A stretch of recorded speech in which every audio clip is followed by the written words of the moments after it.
Bonjour, c'est Cryptoly, j'espère que vous allez bien. Ça y est, on a terminé le mois de janvier. Et c'est aussi l'occasion de regarder l'investiture de Donald Trump. Qu'est-ce qui s'est passé dans ces premiers jours, et surtout ce qui est en train de se passer en termes de macroéconomie sur la notion de tarif. Peut-être vous ne savez pas ce que c'est, ou vous en avez pas entendu parler. Je vais vous expliquer l'impact que ça va avoir, et pourquoi tout le monde est en train d'en parler sur la scène macroéconomique, parce qu'il y a une guerre commerciale qui est en cours, qui est pas entre les USA et la Chine, en tout cas pas que, mais les USA versus le reste du monde. Vous allez voir que c'est très important de comprendre l'impact que ça peut avoir sur les crypto-monnaies, parce que oui, il y en aura un. Bref, on commence rapidement par montrer cette belle bougie clôturée sur le CME, Chicago Mercantile Exchange. Ça y est, on a terminé le mois de janvier, avec une clôture au-dessus des 100 000 $, 102 000 $, première clôture mensuelle au-dessus des 100 000 $. Ça, c'est vraiment le premier point qu'il faut noter. On commence une année 2025 avec une clôture au-dessus des 100 000 $, et c'est positif, vraiment positif. Quand on regarde, on a clôturé avec plus 9,25%, 29% pardon, sur janvier, donc très bon mois, et surtout qu'on attaque un mois de février. Mois de février, très positif aussi, 43%, 12%, 36%, bref, il n'y a que deux occurrences où on était en négatif, donc normalement on est censé avoir un mois de février qui va être positif. Et on va revenir sur le court terme dans quelques instants, mais avant on doit aller impérativement voir ce qui s'est passé sur la macroéconomie.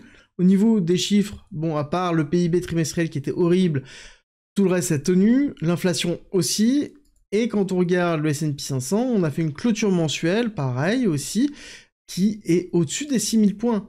Positif, très positif. J'aurais aimé, par contre, qu'on clôture au-dessus du corps de cette bougie, ça aurait été bien mieux, au-dessus des 6050 points, mais malheureusement, on a clôturé en dessous. Bon, ça reste positif, mais ça aurait pu être bien meilleur. Niveau Nasdaq, par contre, on a bien clôturé au-dessus des 21 400 points, on est passé bien au-dessus aussi du corps de la mèche précédente, on a une bougie qui est plutôt bien consolidée. Alors c'est pas la meilleure typologie de bougie, mais ça reste quand même une très belle bougie, à savoir qu'on a eu un mois d'investiture. Et ça c'est très important, les mois d'investiture ont toujours beaucoup de volatilité, et ça se voit par justement les mèches de bougies que l'on a au-dessus et en dessous. Donc il y a eu beaucoup de mouvements dans le mois, mais une clôture qui est plutôt construite. Et ce qui est intéressant de voir, c'est que maintenant, on a une forme d'incertitude qui se fait, qui se construit avec la notion de tarif. Tarif, c'est ce qu'on voit beaucoup revenir, T-A-R-I-F-F-S, qui est globalement la taxe douanière qui est imposée par les USA, et ça c'est quelque chose qui était revenu en long, large, en travers déjà depuis un certain temps, cette notion de vouloir faire une guerre commerciale, que ce soit l'Europe, que ce soit au Canada, que ce soit la Chine, que ce soit au Mexique, bref, quasiment avec tout le monde, et c'est quelque chose qui revient beaucoup dans la notion de discussion au sein des comptes rendus sur les revenus des sociétés du S&P 500 et du Stock Europe 600. Bon, Stock Europe 600 c'est ok, mais S&P 500 aussi. Parce que vous allez vous dire, ok, mais ça veut dire que les taxes douanières, c'est globalement ceux qui souhaitent aller vendre leurs produits aux USA, oui, mais ça veut dire aussi que les sociétés US consomment des produits qui sont importés. Et donc s'ils doivent payer 20-30% plus cher, ça devient tout de suite beaucoup plus compliqué et peut-être un peu moins compétitif. Je pense que y a deux visions là-dessus. Je vais aborder une première et ensuite je vais développer la deuxième. La première, ça va être que oui, ça va impacter court terme, très certainement le Nasdaq et le S&P 500, il y a une forme de peur qui se met en place, c'est positif la peur, n'oubliez pas, je veux dire là quand on regarde un petit peu la discussion qu'il y a et le fait que Trump veut vraiment lancer une guerre au niveau de l'Europe, au niveau de l'économie, donc au niveau des imports à export. Et là, on sait que l'Union Européenne exporte 576 milliards de dollars de produits en 2023. D'accord ? C'est un gros marché pour justement l'Union Européenne.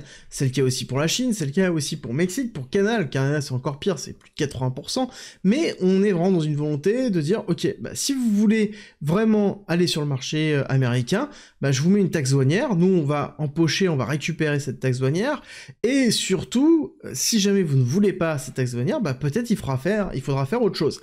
Et c'est un peu le discours qu'il y a en ce moment, et il a conscience de l'impact que ça a, parce que il explique très simplement que oui, ça va passer au niveau des consommateurs américains, oui, ça va faire mal court terme, mais à la fin, ça va permettre de pouvoir soit récupérer du cash pour enflouer le trésor américain, Et deuxièmement, peut-être aussi c'est un vecteur de négociation. Et c'est là où on a cette deuxième vision, pour moi qui rentre vraiment dedans, c'est qu'on a une notion de négociation.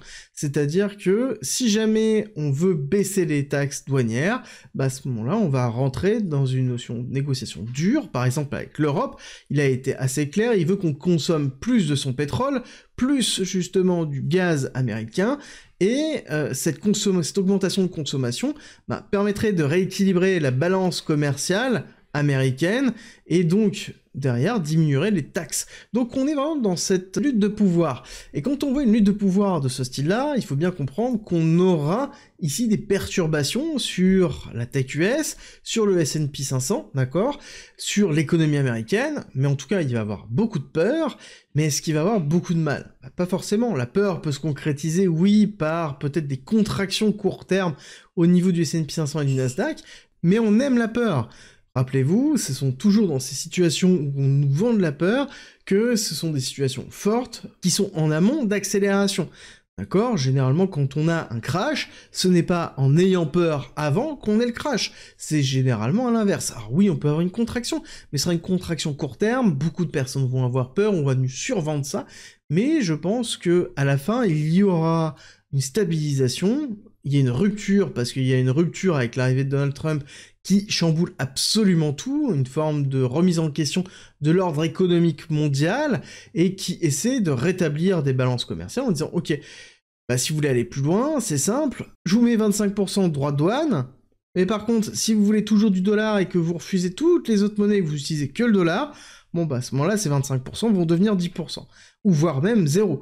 Et c'est une arme de négociation géopolitique, géoéconomique, parce que l'économie et la géopolitique américaine, on le rappelle, c'est toujours le dollar, et ça a toujours été le cas au niveau de la force américaine. On vend du dollar. Et ce qui est intéressant, c'est de voir la réaction, justement, du pétrole. Pétrole, on rappelle que pétrole égale capacité de croissance, et c'est un petit peu l'étalon de la croissance mondiale. Et là, on voit qu'on a eu une accélération qui a eu lieu au niveau des graphiques, avec une rupture des 80, on a ravalé, on est sorti d'une phase d'accumulation qui a duré plusieurs mois, avec une rupture haussière, et là, pour moi, on a une zone qui va être très importante à surveiller, qui va être les 71,6 jusqu'au 68, au niveau du pétrole. Si on a une belle réaction dessus et qu'on repart légèrement à la hausse, je peux vous dire qu'on va avoir une inversion de tendance, et là, on va se retrouver avec un pétrole qui risque de repartir à la hausse de ce style-là, avec une rupture certainement des 88 $ pour aller chercher un petit peu plus haut. Là, on aura un signal, justement, de hausse au niveau du pétrole, donc on a un redémarrage de l'économie américaine, en tout cas un pricing du redémarrage de l'économie américaine, de l'économie chinoise, bref, de l'économie mondiale.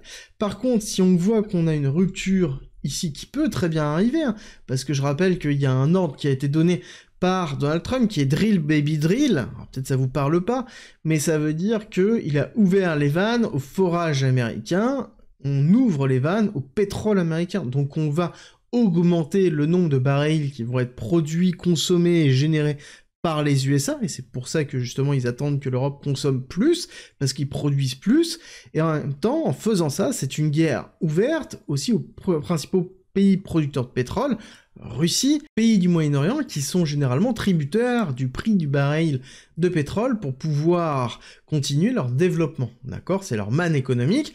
La manne économique des USA, c'est absolument pas le pétrole, bien que ça joue, oui, mais ce n'est pas le pétrole, parce qu'il y a toujours le Canada qui, eux, par contre, exploitent beaucoup de ressources qui sont obligés de déverser sur le marché américain, mais en tout cas, aux USA, c'est pas le pétrole le problème. Le problème, ça va être le dollar. C'est ça qu'ils exportent, c'est ça qui fait leur puissance. Et si, à travers une manipulation des cours et une augmentation des tarifs douaniers et justement une manipulation du cours du pétrole qui continue à s'enfoncer, on arrive à rétablir une force du dollar, on sera plutôt bien parti sur le long terme. Alors, pourquoi je vous dis ça? Parce que ça sous-entend qu'au niveau de Bitcoin et au niveau des crypto-monnaies, on risque d'avoir des périodes d'incertitude comme on la connaît encore. Alors, je vous ai montré ce graphique-là, qui est la clôture mensuelle, oui. Si on regarde ça, par contre, qui est une vue daily, on se dit qu'on est peut-être dans un range, et on n'est pas encore sorti du range, que ce soit par le haut, que ce soit par le bas, bref, on est toujours coincé dans ce range-là. Et ça veut dire qu'on ne sait pas pendant combien de temps on peut rester coincé dans ce range-là. Et ça, il faut l'accepter dès maintenant. C'est quelque chose qui peut se terminer demain, la semaine prochaine, durant le mois de février, le mois de mars, qui peut durer encore plusieurs mois. Bref, on ne sait pas, et ça c'est quelque chose qui va créer de l'incertitude. Et justement, ce sont dans ces phases d'incertitude qu'on a besoin d'avoir une communauté soudée. Et c'est pour ça que je fais la chaîne YouTube, c'est pour ça que j'ai mon Instagram, et c'est pour ça aussi que j'ai ouvert la communauté privée gratuite, dans laquelle vous allez retrouver une formation gratuite, vous allez retrouver des lives, des articles, et un lieu de discussion où vous pouvez échanger, si vous voulez être prêt pour l'explosion que les institutionnels sont en train de nous préparer. Et pourtant, quand on regarde tout est positif. Mais on a aussi un changement drastique de politique qui est en train de se faire. Et il faut le temps que l'économie mondiale se remette se recalibre sur cette partie-là. Pareil sur le Nasdaq, sur le S&P 500, et derrière, on aura certainement une rupture qui se fera à la hausse. Là-dessus, je ne change pas mon discours, je suis toujours très bullish de ce côté-là, je sais juste que psychologiquement, ça va être compliqué, peut-être dans les semaines qui arrivent, peut-être dans les mois qui arrivent, et il faut surtout être prêt si jamais c'est vraiment le cas. Mais est-ce que ça change sur le poids de Bitcoin ? Et justement, est-ce qu'on n'est pas dans cette idée-là de faire céder un maximum de personnes en termes de psychologie? Parce que j'entends beaucoup de personnes dire que, bon, les institutionnels sont là, ça y est, c'est la fin des bull runs. Mais non, en fait, les institutionnels rentrent pas quand c'est la fin du bull run, hein. Les institutionnels rentrent justement en amont pour pouvoir profiter de ces phases d'accélération. Il y a différents types d'institutionnels, je suis d'accord, mais l'idée générale d'une institution qui rentre dans un cours, c'est rarement pour le faire chuter. C'est plutôt l'inverse, pour le faire éclater à la hausse. Et quelle est la réflexion que l'on peut avoir maintenant par rapport à la manipulation et au fait que c'est compliqué à tenir psychologiquement alors qu'on est sur un Bitcoin à 100 000 $? Bah, ça vient peut-être justement de cette arrivée d'institutionnel, et qui est pas la fin du bull run, mais plutôt à l'inverse.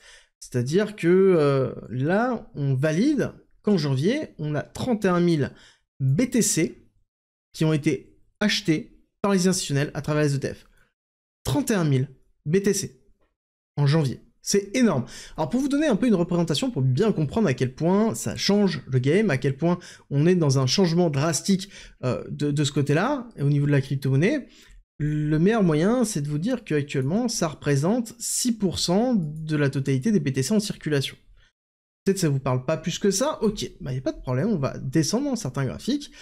Bah, c'est-à-dire qu'il y a un an, ça représentait 3%, maintenant ça représente 6%.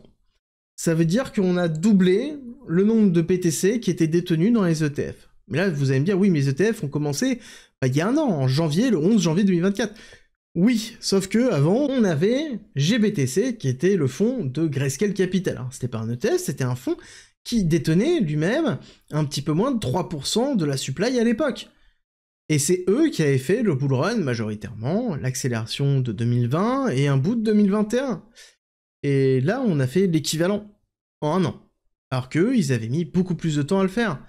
Si on regarde ici une vision vraiment par rapport au lancement, on part de 0, et on arrive bien ici sur une injection de quasiment plus de 3%, qui représente, attention, 583 000 BTC qui ont été achetés par les ETF. 583 000 BTC qui ont été achetés par les grosses institutions. Et là, on commence à comprendre, et j'espère que vous comprenez par rapport à ça, le changement drastique qu'il peut y avoir, et l'évolution que l'on pourra avoir sur 2025. Si on refait pareil, 3%, ça veut dire qu'on va se diriger vers les 9%, voire même peut-être les 10% de la supply qui seront dans les mains d'institutionnels à travers des fonds ETF. On a d'autres ETF qui sont en train d'arriver, des ETF leveragés sur Bitcoin, sur Ethereum, des ETF sur Ethereum plus Bitcoin, des ETF sur Solana, sur XRP, sur Dogecoin, bref, peu importe, on a une multitude de produits financiers qui vont arriver sur les crypto-monnaies, et Bitcoin reste leader de ce côté-là. Et c'est pour ça que c'est important de comprendre que, pour moi, ce mois de janvier est vraiment un mois dans lequel on est obligé de faire un point sur ce qui s'est passé depuis le lancement des ETF, un point sur l'arrivée au pouvoir de Donald Trump. Il a tenu une partie de ses promesses, le cours n'a pas réagi comme on l'entendait, par contre on voit toujours des injections de liquidités énormes qui se font au niveau de BTC, parce que c'est la réalité, je veux dire là ce sont des chiffres, on ne peut pas les trafiquer, c'est vrai, c'est la réalité, et pourtant le cours ne bouge pas.